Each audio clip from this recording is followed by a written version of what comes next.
Hey, Alan here from Damn Good Reviews. Right here we have Live Music HearGreat Protective Earplugs. So you'll see we're going to go ahead and take a look in the box. Already opened it up because the packaging is not super hard to get open, but just want to make sure we can do it quickly. So in the box we get this little case that says Live Music on it.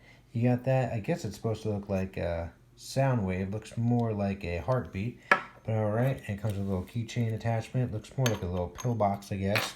But then we have our medium protection ones right here, as well as our high protection ones. So you got both of them, and they fit supposedly easily into your ear. So I'm going to go try that. Let's see if it says on here at all what the decibel rating is. Yeah, you'll see the different ratings, what the value is of the filter value, so you can see that. User manual, how to use, rotate around 60 degrees while pushing a little inwards, don't want to do too hard, some warnings, and then cleaning. So there you go, that's the Live Music HearGreat Protective Earplugs. These are great for music, probably working, on the lawn, stuff like that. Pretty cool. So check out our review after we test them out. I'm Alan from Damn Good Reviews. Thanks so much for watching. Make sure to like and subscribe, and we'll see you soon.